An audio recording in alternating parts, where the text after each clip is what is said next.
eu acredito sim que neste ano o nosso partido consegue vencer as eleições para presidente. Tem chance de vencer as eleições para presidente. Eu não acho impossível, é improvável, é difícil, mas a eleição do João também era improvável no primeiro turno em 2016. A eleição do Bolsonaro era improvável também, todo mundo estava apostando. Eu lembro, reunião com o mercado, era todo mundo, não, imagina, o Alckmin vai chegar com a máquina e vai tratorar. O Alckmin passou vergonha naquela eleição. E a imprensa e o mercado, tudo, Alckmin. Mesma coisa, o Marçal aqui. Cara, o partido nanico só não foi pro segundo turno porque ele mesmo se matou. Com um laudo. Mas assim, de eleições improváveis, várias vezes, o Milei, o Macri antes do Milei, várias eleições. O próprio Trump vencer as prévias dentro do Partido Republicano, o Trump era piada. O Trump era aquele cara que chamavam pro Big Bang Theory para aparecer como um alívio cômico, né? Aí depois virou presidente da República. O Trump estava disputando com o Jeb Bush, o Trump estava disputando com o governador da Flórida. E ainda assim conseguiu vencer. Então, eleições improváveis aconteceram e geralmente foram as improváveis que mudaram o curso da história. Eu acho que a gente, de fato, tem uma candidatura competitiva. Ontem à noite, já sabe o que eu vou falar, o Renan, em um evento em Santos, anunciou a sua candidatura a governador do estado de São Paulo. Eu queria ouvir de você. Se você for a candidato a governador, como é que você vê São Paulo? Se você vai realmente assumir essa posição? E quais seriam os seus planos? O que você vê que o governo Tarcísio não está fazendo e entregando para São Paulo para combater todo o ecossistema do nosso estado?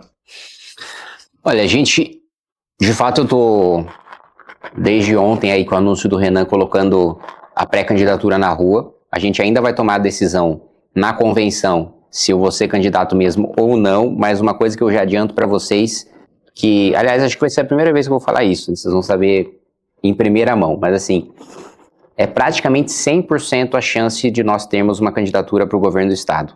Mas provavelmente serei eu. Mas se não for, é 100% de chance da gente ter uma candidatura para o governo do estado de São Paulo.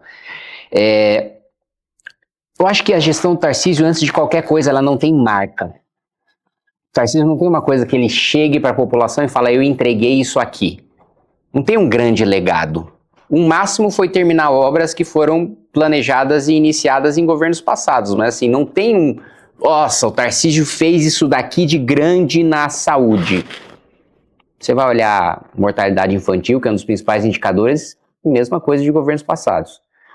Tem uma grande marca na educação. A educação andou de lado. O IDEB, mesma coisa de governos passados. Então, segurança, gente, a sensação de segurança no estado de São Paulo nunca esteve tão ruim, né? E o que eu escuto, principalmente da polícia, de setores da Polícia Militar do estado de São Paulo, é que por medo de apanhar da imprensa, por medo de apanhar de ONGs de direitos humanos, por medo de apanhar de partidos de esquerda, o Tarcísio mandou encerrar operações antes do que a polícia entendia que era o necessário. E aqui, eu não sei o quanto vocês acompanham ou leem sobre o PCC, mas em São Paulo a gente teve uma oportunidade maior, eu acho que ela ainda tem uma cauda dela, mas a gente teve uma oportunidade histórica que foi o racha entre o Tiriça e o Marcola. Duas facções internas dentro do PCC, que eles estavam basicamente se matando, né? E daí que ensejou a operação em Santos, né?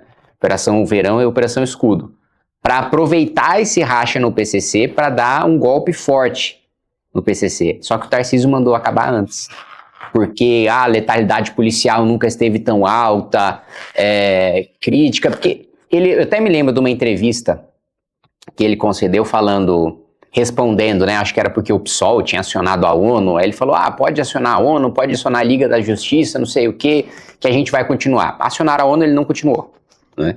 Então, acho que o primeiro ponto em relação à segurança aqui e crime organizado, ele não teve coragem de deixar a polícia fazer o que ela sabe que precisa fazer, né? Para mim, o caso mais emblemático e grotesco foi o policial em Paraisópolis, que foi prender o criminoso, ficou com medo de atirar porque sabia que o estado de São Paulo não ia dar respaldo para ele.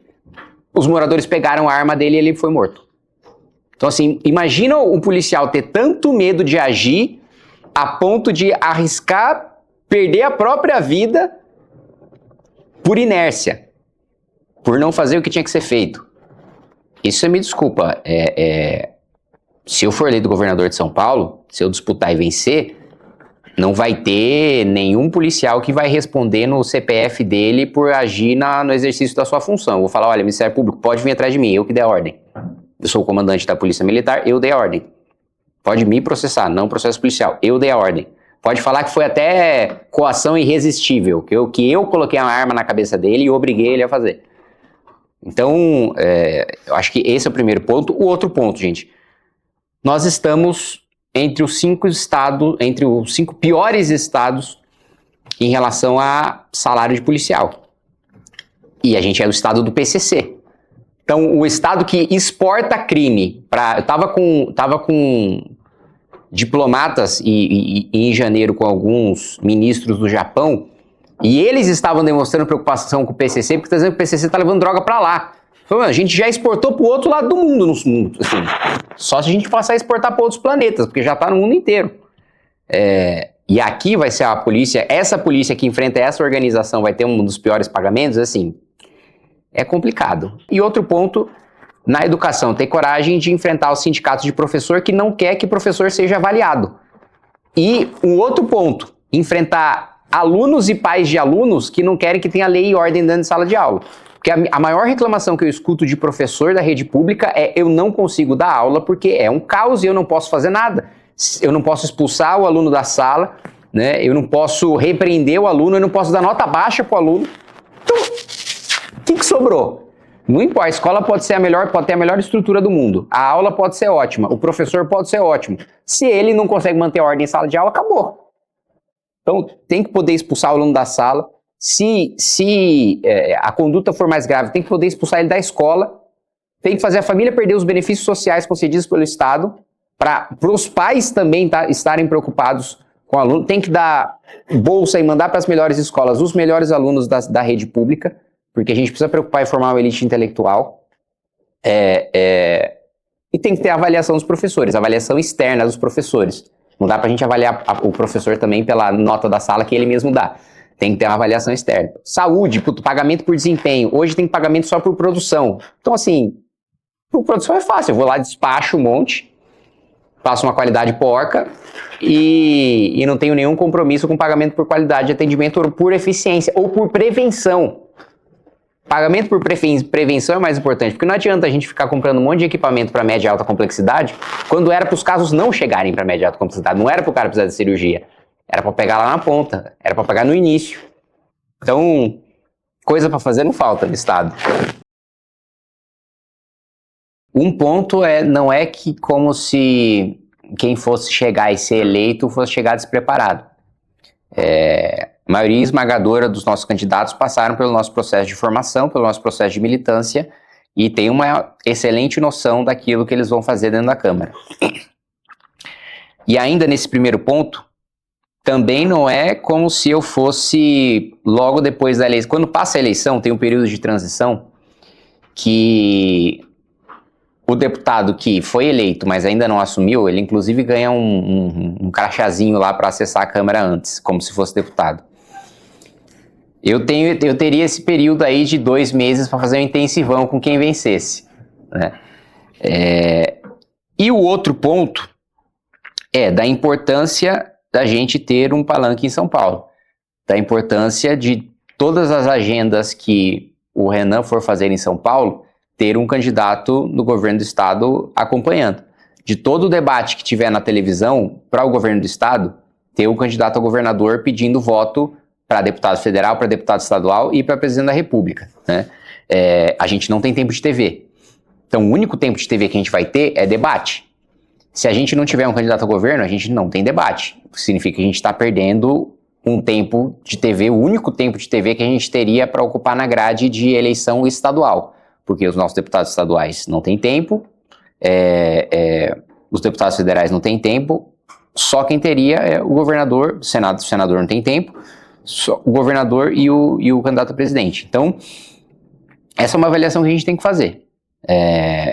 Eu acho que tem 2 pontos aí de avaliação principal interna nossa, para tomar a decisão mesmo na convenção. A constatação de É mais provável, na maioria esmagadora dos cenários, que eu saia maior do que eu entrei? Ou é mais provável que eu esteja do mesmo tamanho ou até esteja menor? Se na maioria esmagadora dos cenários a probabilidade seja de eu sair maior, já é um ponto muito forte para valer a pena. Porque eu escuto muito em Brasília, né? Ah, mas vai ficar sem mandato, vai ficar sem mandato. É porque eles têm uma noção de importância de mandato muito diferente da minha. Porque ele sem mandato não tem dinheiro para mandar pro prefeito dele.